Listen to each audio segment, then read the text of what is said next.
Hello everyone and welcome back to the Great Book of Grudges. My name is Nathan and we're back with another Total War Warhammer video. Today we'll be continuing with our SFO Grimhammer series for the newest update, The Great Plan. And it wouldn't really be a great plan if we didn't talk about an absolutely powerful duo known as Gor-Rok and Lord Kroak. Both of them have received some powerful updates in this newest patch, and Lord Kroak has been probably one of the most radically changed. Where now the first generation Mummy Slan has been changed to the point that he is a pivotal part of the campaign and acts much more god tier than anything else. This is obviously to represent his actual power level in the lore, so let's not waste any more time and jump right in. Gor-Rok's faction trait, the Great White Lizard, has the following benefits. Saurus have increased melee defense when below 50% HP. Right of Resilience, Unbreakable, and defense bonuses for Saurus. Starts with control of Lord Kroak that have extended skills tree and unique dilemmas.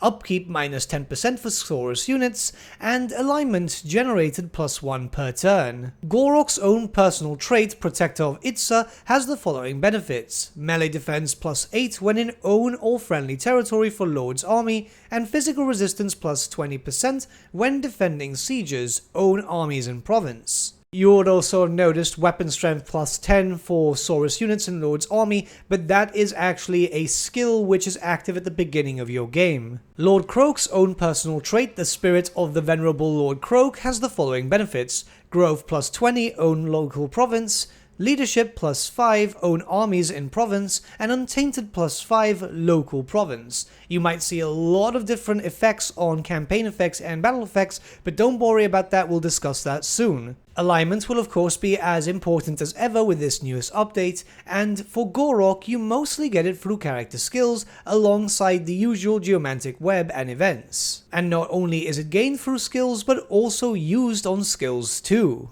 Alignment will also have a large variety of buffs, as you can see over here in this new alignment section. For every 10 alignment that you get, Lord Kroak and your faction becomes more powerful. You start with 50 baseline, which gives you no benefits as you can see here, and as you progress you'll get more, but as you lose alignment you will also start to suffer negatives. You can see here that it won't take too long to start getting some benefits, as here with 60 to 69 you have the following bonuses. Construction cost -5 for province, capital and settlement buildings, all resistances +5% for Lord Kroak, speed +5% for Lord Kroak, casualty replenishment +5 for Lord Kroak, upkeep -5% for Lord Kroak, and Winds of Magic cost -1 for deliverance of Itza spells. It's already showing to be quite powerful, and let's just skip on ahead to showcase some stronger benefits that you can get. Whereas at 80 to 89 alignment you had the following benefits. Construction cost -15% for province, capital and settlement buildings,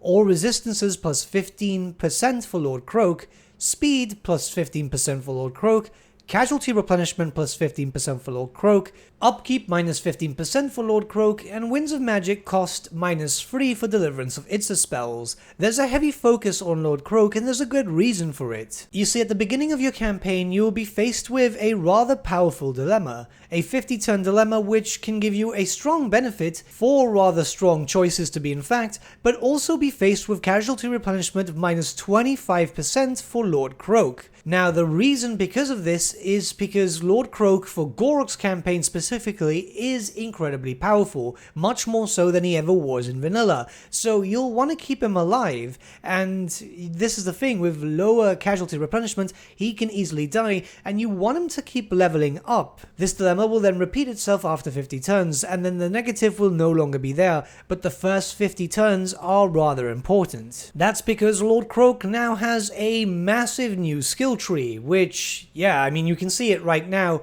it's absolutely huge with loads of different benefits that can affect himself and your faction as a whole. This is something that you need to explore and go through as much as possible, and obviously the first 50 turns for your campaign, if you can keep Kroak alive you will get a lot of benefits very early on. We won't go throughout the whole tree itself because, yeah, I mean it's absolutely massive, but now you know that there's a lot of different things that you can go through, and I would suggest trying out this campaign when you can, as it radically changes up the lizardmen with a separate technology tab in a sense, just with instant tech, and obviously focused around levels than actual research time too. There are some powerful skills as you can see on screen right now with the final design, only available at rank 40, which increases physical resistance when you're under siege, reduces construction costs by 100% for all landmark buildings in all regions, and of course gives you a little bit more of alignment per turn. This is one thing that you'll want to go for as fast as possible,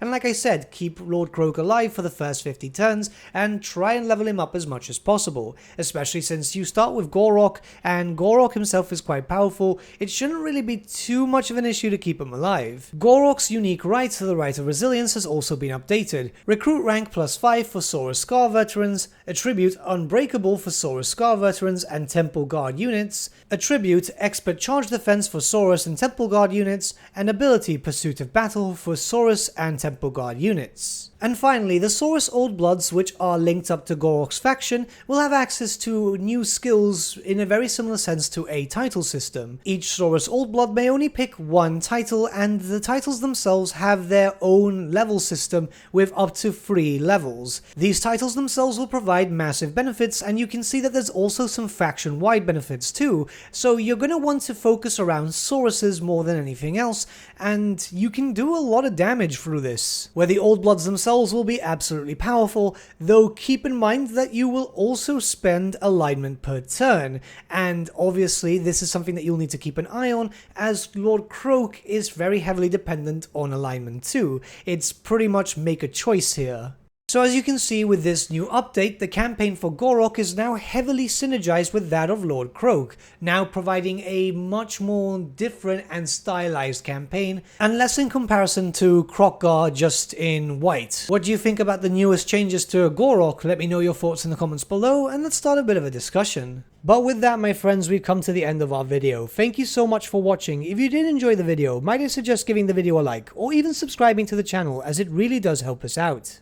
In the description section below are various links to different social media platforms such as Facebook, Instagram, and Discord. Also in the description section is an affiliate link with Element Games where you could buy loads of hobby-based products, not just Warhammer, for 10 to 25% off. Making a purchase using that link and also our special code, which is also in the description, supports the channel at no extra cost to you, which we think is rather cool. A big thank you to our patrons. Your support means the world to us. It's amazing that people want to help a small channel like us grow and get to a higher level of content. A big thank you to Gibraltar LUSC, Ryan Bertsche, Andrew Prince, and Okro for subscribing to us at our Fane level. You guys are super cool. And a big thank you to Edward Yule, VS Vasan, Aaron Whitman, and Shaggy for subscribing to us at our King level. Honestly, we can't thank you all enough. And lastly, a big thank you to all of you for liking, sharing, and commenting on these videos. Honestly, it's because of you guys that the channel has been growing at such a great pace lately, so we can't thank you all enough. But with that, my friends, thank you so much for watching once again, and we shall see you all again very, very soon. Have a good day.